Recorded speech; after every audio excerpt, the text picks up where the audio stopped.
Hello everyone. Last time we have completed the first chapter, that is some basic concepts of chemistry, and today we are going to start with a new chapter, chapter number 2, that is Introduction to Analytical Chemistry. So, to begin with this chapter, first we have to understand about analytical chemistry. We have seen this thing in first chapter. We have seen the meaning of analytical chemistry a bit. Now we are going to understand much more about analytical chemistry over here. Okay, so as you know, this analytical chemistry deals with analysis. Over here, big instruments are used for the analysis, and so it facilitates investigation, chemical composition of substances. Okay, and over here it uses the instruments and methods to separate, identify and quantify the matter under study. So over here this provides us information of chemical as well as physical components of a sample. Okay, so the analysis can be qualitative or quantitative. Qualitative means you will understand what exactly is present or absent.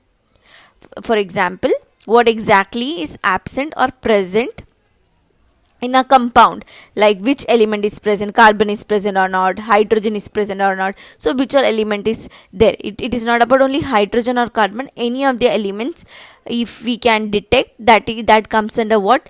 Qualitative. Which compound is there, which element is there in that compound, that comes under qualitative analysis. And if we are trying to determine the relative proportions of elements in compound, it comes under quantitative analysis. Okay, so this is where analytical chemistry comes into picture. Now we, as a general example, like for example the composition of air in streets and premises of industrial plants. In agriculture, chemical analysis is used to determine the composition of soils and fertilizers. In medicines, to determine the composition of medicinal preparations. In forensic lab, wherever some analysis is needed, like what is there, investigation of the, like an unknown sample, so there all this analytical chemistry comes into picture. So it is very important to know about analytical chemistry. Okay, so we can define analytical chemistry as the branch of chemistry which deals with the study of separation, identification, qualitative and quantitative determination of the compositions of different substances. Okay, so now we'll understand what is analysis. So analysis is carried out on a small sample of the material to be tested and not on the entire bulk. So whenever we want to analyze something, analysis is done. Like for example, water sample, is it impure or pure? Okay, so that is done by collecting small sample. Like for example, a river is polluted, if that news comes. Okay, so to test whether it is potable for drinking or not, okay, that is done by taking small portions of the river. Okay, so that is why analysis is carried out on a small sample of the material.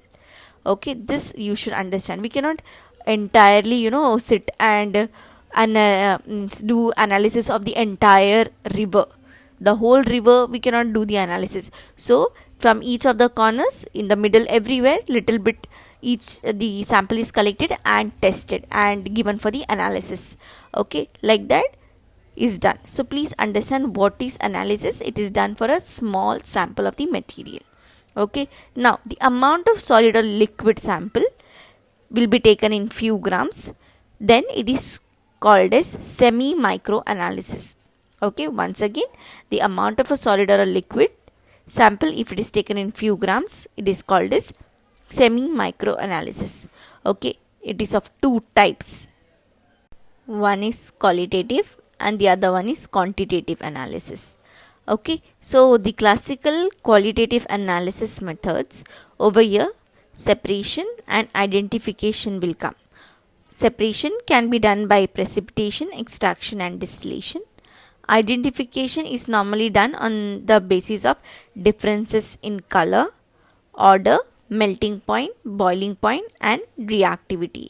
So hopefully you understood what is qualitative. Once again, qualitative, we actually understand which element is there in that. Okay, so this analysis is done by separation, identification. Separation such as precipitation, extraction and distillation. Identification is based on color, order, melting point, boiling point and reactivity. Next, classical quantitative methods include volumetric analysis, gravimetric analysis, etc. So, as you know, by the name quantitative methods, we normally understand the proportion of elements in compounds. Okay, that means the volume, the quantity over here is focused. Okay. Next topic, chemical methods of qualitative analysis. Over here, we should understand that the chemical analysis of a sample is carried out in two stages, that is dry method and wet method. So dry method is the one in which the sample under test is not dissolved. That means usually like the preliminary test in the qualitative analysis. Okay, this normally we'll be doing in the lab. The preliminary test is done, dry test, that means the sample over here is not dissolved. The color, order, everything comes over there in this method. Okay, next one is the wet method. Over here the sample under test is first dissolved and then analyzed to determine its composition. Okay, so by the name itself you can understand that dry method, over there it is not dissolved. Wet means it is dissolved first and then the analysis is done to know the composition. Okay, so now we'll understand semi-micro qualitative analysis. Over here, as you know that semi-micro means when sample is taken in few grams, then we call it as semi-micro. Our qualitative analysis means we have to know the presence or absence of any of the element in the compound. Okay, now this analysis is done by using apparatus, that is the instruments which is normally used in chemistry lab is called as apparatus. So that can be test tubes, beakers, evaporating dish, crucible, spot plate, watch glass, wire gauge, water bath, burner, blowpipe, pair of tongs, centrifuge, etc. So these are these are some of the apparatus which is normally used for semi-micro qualitative analysis. Okay. Next, we'll understand about the qualitative analysis of organic and inorganic compounds. So this involves different types of test. So first we are going to focus on the qualitative analysis of organic compounds. Over here, as you know that majority of the organic compounds are composed of relatively small number of elements. That means like carbon, hydrogen. So the most important ones are carbon, hydrogen, oxygen, nitrogen, sulfur, halogen and phosphorus. Okay, so this elementary qualitative analysis is concerned with the detection of the presence of these elements. What are the elements which we'll be trying to detect over here? It will be carbon, hydrogen, halogens, nitrogen, oxygen, sulfur, phosphorus. These are some elements which we are going to detect in organic compounds. Okay, and next, the identification of an organic compound involves test like detection of functional group, determination of melting, boiling point, etc. So these are done for the qualitative analysis of organic compounds. Next, we should understand about the qualitative analysis of simple inorganic compounds. Over here, we should know the detection and the conformation of cationic and anionic species, that is the basic and the acidic radical in them. And you should remember what do you mean by basic radical. Basic radical are the one which is called as positively charged species. So basic radical are the cationic species, and they are said to be positively charged species. And acidic radical are the anionic species, that means negatively charged species. Next, chemical methods of quantitative analysis. So as you know, what do you mean by quantitative analysis? Over here we determine the relative proportions of elements in compounds and of chemical compounds in mixtures. Okay, so over here we involve the measurement of quantities such as mass and volume by means of some equipment or apparatus like weighing machine, burettes. So quantitative meaning, you just have to understand we are talking about the mass and the volume. Okay, and that is done by using a weighing machine, burette. So as you know, the quantitative analysis involves the measurement of mass and volume. So now we are going to understand the quantitative analysis of organic as well as inorganic compounds. So first we are going to focus on the analysis of organic compounds. So this is done by the determination of percentage of constituent elements in a compound, and by knowing the concentration of a known compound in the given sample, and etc. Okay. Next, the quantitative analysis of simple inorganic compounds.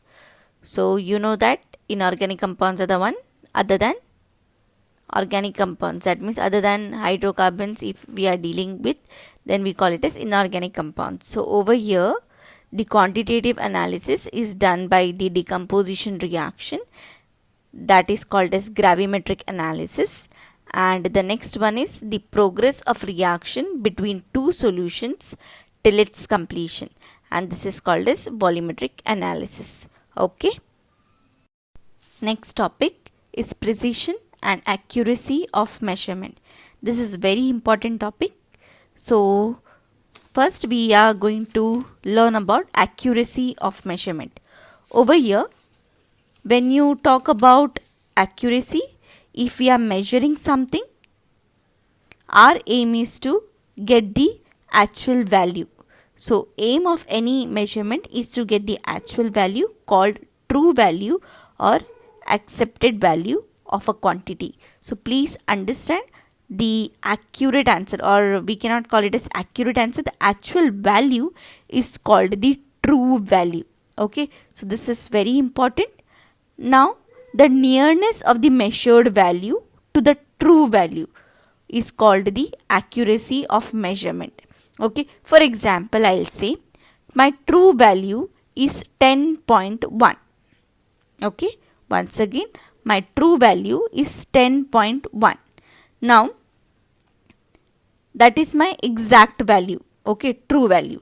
Now if I am doing an experiment and I get the value as, for example, 10.2, and some other person is getting a value as 10.3. Okay, so which will be more accurate? 10.1 will be more accurate, 10.2 will be more accurate than 10.3. Why? Because my true value is 10.1. Once again, if my true value is 10.1, there are two persons. One is getting 10.2 and the other one is getting 10.3. Who will be more accurate? The one who is getting 10.2 value will be more accurate, because that person's value is near to the true value. Okay, so hopefully you understood what is accuracy of measurement. Nearness of the measured value to the true value is called the accuracy of measurement. Okay, now in the same example, my true value is 10.1. One is getting 10.2, other one is getting 10.3. Okay, so I am saying who is more accurate? The one who is getting 10.2 is more accurate. Why more accurate? Because the error is less. Okay, so hopefully you understood. larger the accuracy, smaller will be the error. Okay. And next one, it depends upon the sensitivity or least count of the measuring equipment. Now, what do you mean by the least count? Least count is the smallest quantity that can be measured by the measuring equipment. Now, for example, in this case, the least count is 0.1. Okay, that can be measured by the instrument. If I am saying, like, if I am taking an example like 10.71, that means I can go till 2 decimal places. So that will be my least count there. Okay, so hopefully you understood that. So that point, if if I am taking 3 decimal places, so till 3 decimal places I can get the accuracy. Okay, so that is the sensitivity or the least count of the measuring equipment. Okay, so now we'll understand what do you mean by error. Over here you can see 3 diagrams. So these are the 3 possibilities of a burette reading 10.2 ml. Okay, so we are actually reading from up to down. So 9, then it is 10. You can see in the first diagram it is in between 10.1 and 10.2, right? But we are actually seeing the curve there. Okay, so that curve touches 10.2, so the reading is 10.2, no problem. Next one, in that thing the curve is in between 10.1 and 10.2, right? But over here again we can take the reading as 10.2. Okay, next in the third scenario, why we are taking the in the second scenario, why we are taking 10.2? Because it is near to 10.2, therefore we are taking 10.2 as a reading. In the third scenario, in the third diagram, what can you see is it is in between 10.2 and 10.3, but it is near to 10.2, therefore we are going to again take 10.2. So these are the 3 possibilities of a burette reading 10.2 ml. It can be exact, it can be near to 10.1, or it can be near to 10.3. That means this burette reading is having an error of plus or minus 0.1. That means I can say if my burette reading is 10.1 or 10.3, that is also right, because this burette is having an error. Okay, so that is what the meaning of error is. Okay, so error is normally shown by plus or minus whatever the error of the instrument is. Okay, and we can say that the least count of the burette is 0.1 ml. So the meaning of the reading 10.2 ml is that the true value of the reading lies between 10.1 ml and 10.3 ml. Okay, so the burette reading is having an error of plus or minus 0.1 ml. Okay, next, error can be expressed as absolute or relative error. So we should now learn about the 2 important error, that is absolute and relative error. So what is absolute error? Absolute error is equal to observed value minus true value. For example, if my true value is 10.1, okay, again if my true value is 10.1 and my observed value is 10.2, then what will be my error? It will be 0.1 in that case. Okay, so hopefully you understood that. Next is relative error. Relative error is simple, it is absolute error upon true value into 100. So if I take the same example, absolute error I got in the above equation is 0.1. So 0.1 upon 10.1 into 100 will give me the relative error. So relative error is generally a more useful quantity than the absolute error, because it is the ratio and it is expressed as the percentage there. Okay,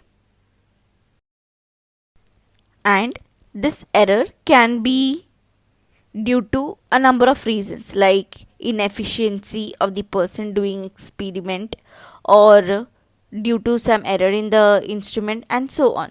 So multiple readings of the same quantity are noted to minimize the error. So now we'll understand about precision. So when we do multiple times, so we are trying to get more precision in our reading. Okay, so if the reading match closely, they are said to have high precision. So if I'm taking 5 readings for example, okay, and I'm getting 10.1, 10.1, 10.2, 10.3 and again 10.1. So maximum time I am getting 10.1. So that will be my precise reading. Okay, that is the meaning of precision. That is reproducibility of the readings. So high precision means reproducibility of the readings. So if I am getting all the time 10.1, it is very good. That means it is very precise. My technique, everything is precise. Okay, and high precision is a prerequisite for high accuracy. So precision is expressed in terms of deviation. So now we have to understand what is deviation. So similar to error, there are two types of deviation, absolute deviation and relative deviation. So first we'll understand what is absolute deviation. Now before that, you know that precision is expressed in terms of deviation.